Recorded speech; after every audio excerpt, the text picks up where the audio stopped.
Bismillahirrahmanirrahim. Tamko la viongozi wa Kiislamu kuhusu maridhiano na ujenzi wa mustakabali mwema wa Tanzania. Sifa njema zote ni za Mwenyezi Mungu, muumba wa mbingu, ardhi na vilivyomo, Mola wa haki, amani na uadilifu. Rehema na amani zimshukie Mtume Muhammad sallallahu alayhi wasallam, mwenye kuongoza kwenye njia ya amani, salama, haki, uadilifu na kuvumiliana. Tunatambua kuwa mataifa kwa nyakati tofauti hupitia vipindi vigumu, na kwamba vipindi hivi vinahitaji busara, hekima na uongozi wa kimaadili ili kurejesha utulivu na mwelekeo sahihi wa kitaifa. Sisi viongozi wa Kiislamu nchini Tanzania tumekusanyika hapa kutoa tamko hili mahsusi kwa Watanzania wote bila ubaguzi wa imani, kabila, rangi au itikadi yoyote ya kisiasa. Tunatoa tamko hili kwa nia ya kuponya majeraha ya taifa letu, kurejesha amani, kuhimiza maridhiano na kujenga mustakabali bora baada ya machafuko na ghasia zilizojitokeza katika maeneo mbalimbali nchini hivi karibuni. Namba moja, kauli ya kuhusu maisha ya Watanzania. Kwa niaba ya wanazuoni na jumuiya na taasisi za Kiislamu, kwanza tunatoa pole za dhati kwa familia zote ambazo zimepoteza wapendwa wao katika ghasia hizi. Kupotea kwa maisha ya raia, hasa vijana wetu ambao walikuwa tegemeo la familia na taifa, ni msiba mzito unaogusa dhamira ya kila Mtanzania.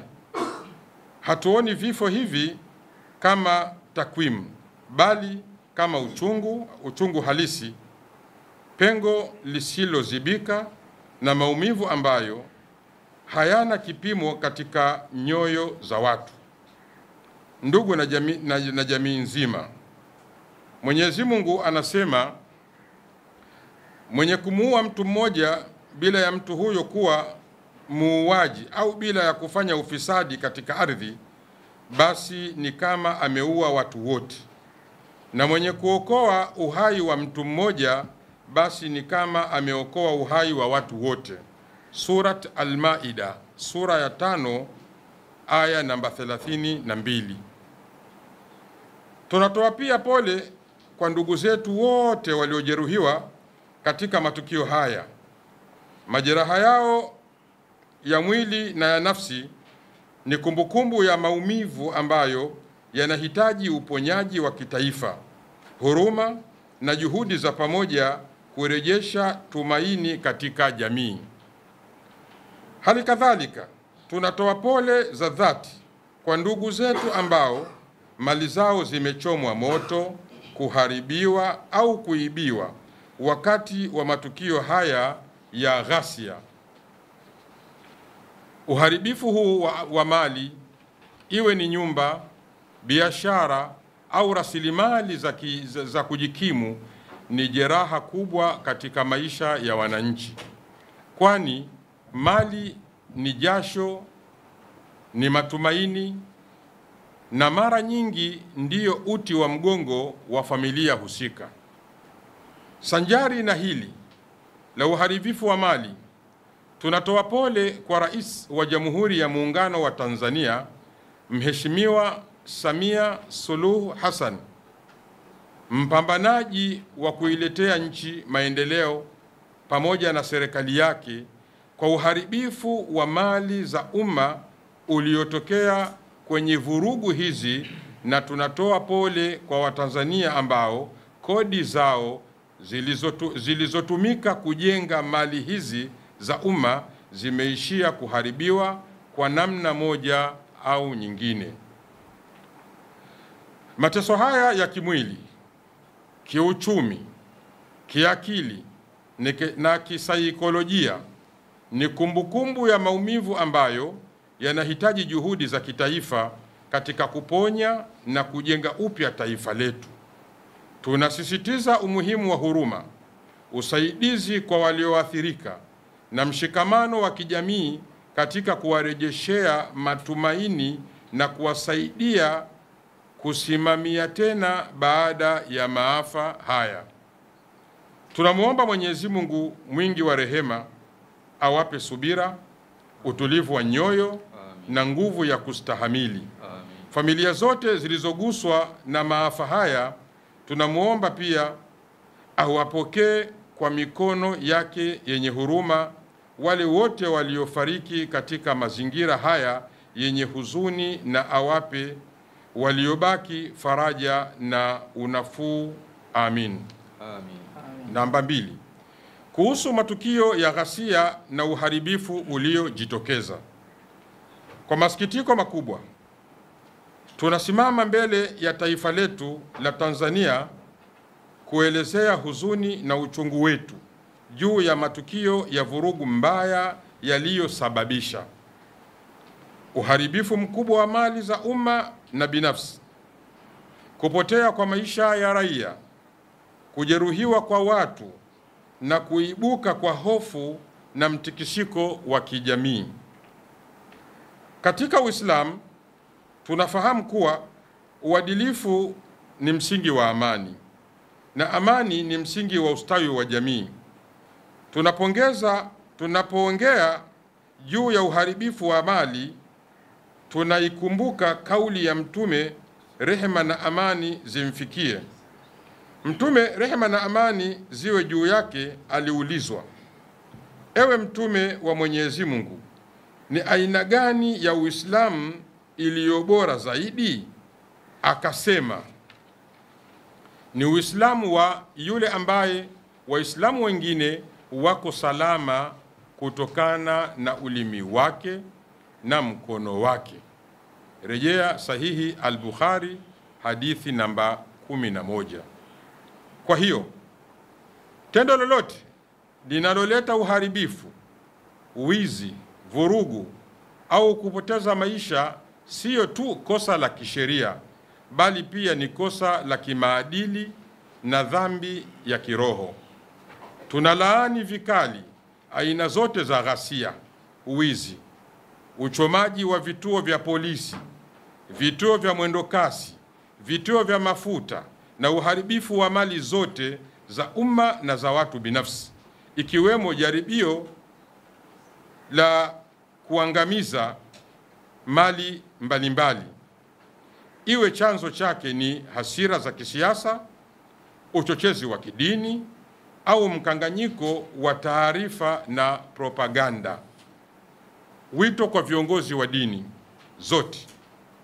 Kama viongozi wa dini, tunasisitiza kwamba amani ndiyo ngao kuu ya taifa letu na ni lazima itangulizwe juu ya hisia na misukumo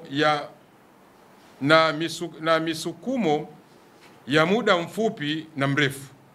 Kila mmoja wetu, wananchi, vijana, wanasiasa, viongozi wa serikali, wana usalama, taasisi pamoja na nyumba za ibada, na sisi wenyewe viongozi wa dini, tuna wajibu wa kujenga utamaduni wa kuzuia chuki, ghasia na maovu kabla hayajachipua, kwa kuhimiza mazungumzo, maridhiano, hekima, busara na ustaarabu katika kushughulikia tofauti zetu, na katu tusiwe sehemu au washiriki wa kuchochea vurugu na umwagaji damu nchini. Namba 3. Kuhusu sababu na mazingira yaliyopelekea machafuko. Ingawa lugha ya kulaani ghasia na vurugu za kisiasa ni muhimu, tunatambua kuwa matukio kama haya hayazuki bila sababu. Kila taifa duniani hupitia nyakati ambapo vijana wake au baadhi ya wananchi wake wanatoa hisia zao kwa njia isiyo ya utulivu kutokana na kutoridhika na baadhi ya mambo ya kisiasa na kiutawala, kutokusikilizwa maoni yao au kusikilizwa na kupuuzwa, upotoshaji wa taarifa kwa njia mbalimbali hususan mitandaoni, shinikizo au ushawishi wa makundi ya nje au ndani ya nchi yenye malengo ya kiuchumi, kidini au kisiasa. Ni jukumu letu kama viongozi wa dini kusema ukweli kwa upande zote kwamba vurugu hazijengi nchi, lakini pia kupuuza sauti za wananchi au kuchelewesha majadiliano ya kitaifa kunaleta misuguano inayoweza kulipuka na kuliangamiza taifa letu.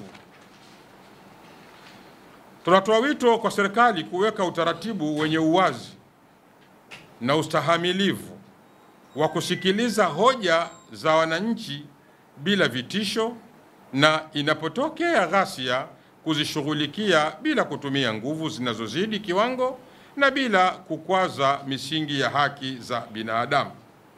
Namba 4, kuhusu hatua ya Rais wa Jamhuri ya Muungano wa Tanzania, hotuba ya Mheshimiwa Rais Samia Suluhu Hassan aliyoitoa katika ufunguzi wa Bunge la 13 imeweka wazi dira mpya ya matumaini na mwelekeo chanya kwa taifa letu.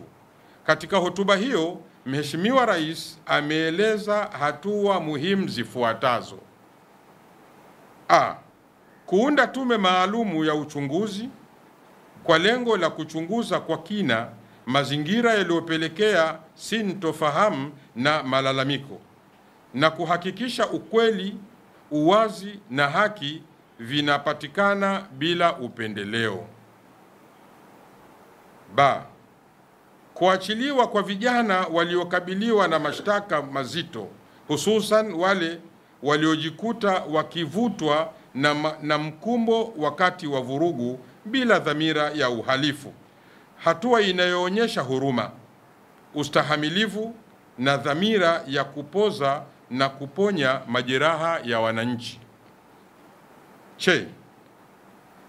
Kutoa dira ya maendeleo ya miaka 5 ikijumuisha mageuzi makubwa ya kiuchumi, kijamii na kisiasa ili kuimarisha msingi wa maendeleo ya nchi au ustawi wa vizazi vijavyo.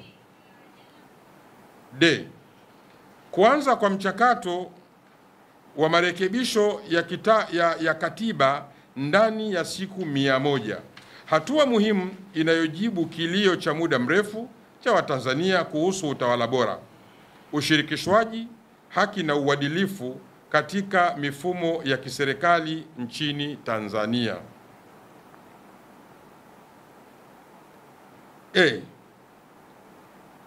Kunyoosha tena mkono wa maridhiano, wito unaosisitiza umuhimu wa kuacha mgawanyiko, visasi na mivutano isiyo na tija ili kujenga umoja wa kitaifa na kuimarisha mshikamano.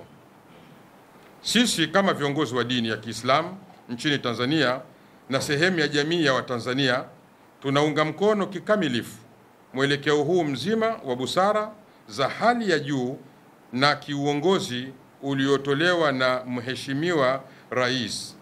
Tunaona hatua hizi kama mwanzo wa safari mpya ya kutibu majeraha ya taifa, kuponya mioyo iliyoumia na kurejesha matumaini ya Watanzania wote bila ubaguzi wa kimadhehebu, kidini, kikanda, kikabila na kichama.